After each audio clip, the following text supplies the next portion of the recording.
Welcome to Kelly Dry's At Low Access podcast, and this is Simone Roach. Recently, the Massachusetts Attorney General's office released a webinar and business guidance to help companies comply with upcoming regulations on junk fees and negative option contracts. The webinar and guidance cover a lot of ground, but here are some highlights. Junk fees. The goal of the junk fees regulation is to provide transparency in pricing so that consumers have a sense of the total cost of a product or service from the first moment they see a price advertised. Here are some tips for complying with the junk fee regulations. Companies must display the total price up front. The total price should include all mandatory fees that a consumer must pay, but can exclude taxes, shipping, and optional fees. Companies don't need to include fees that will depend on consumer selections upfront, but as soon as a consumer makes a selection that impacts the price, businesses must update the total price. For example, when displaying the price of hotel rooms, a company may start with the lowest available price, but once a consumer selects a room and indicates the length of the stay, the total price must be updated. Fees that aren't reasonably avoidable, such as credit card fees when there aren't other payment options, or fees that are built in unless a consumer opts out, should both be included in the total price. Fees for things a reasonable consumer would expect to be part of the purchase should be included in the total price.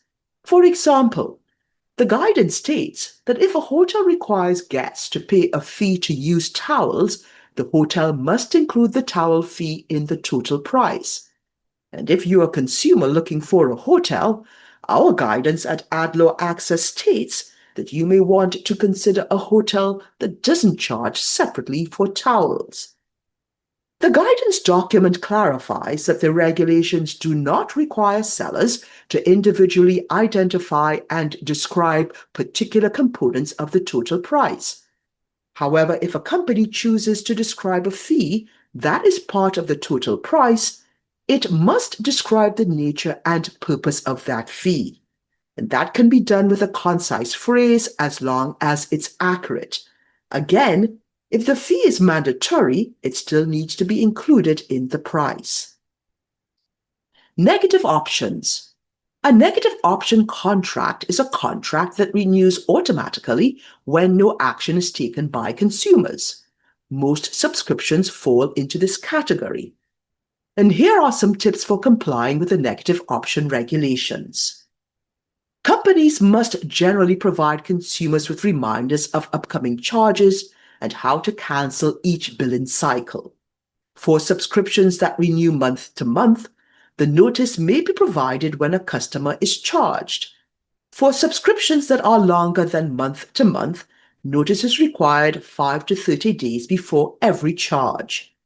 For purposes of determining the notice requirement, the duration is the time interval between acceptance of the negative option feature and the date the consumer must cancel to avoid a new or additional charge, not necessarily the contract term itself.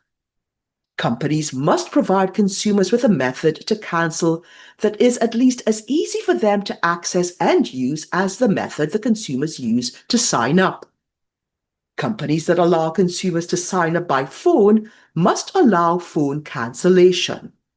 If a person is unavailable to take a call, the seller must either employ an automated system to effectuate cancellation or include an adequate voicemail system that affirmatively identifies the information a consumer must provide in the voicemail to effect cancellation.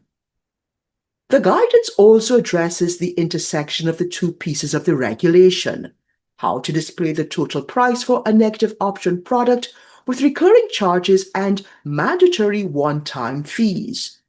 The total price may be displayed as the total price for a single negative option term.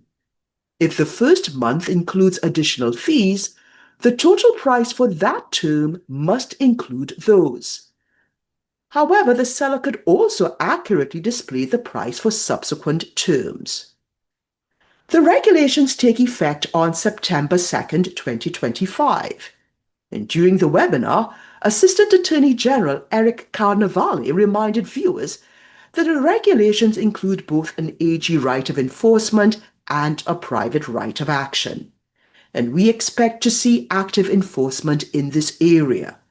And if you haven't looked at how you display prices recently, now may be a good time to do that. And if you'd like more information on what you've heard on this topic, please contact either Gonzalo Mon or Beth Chun.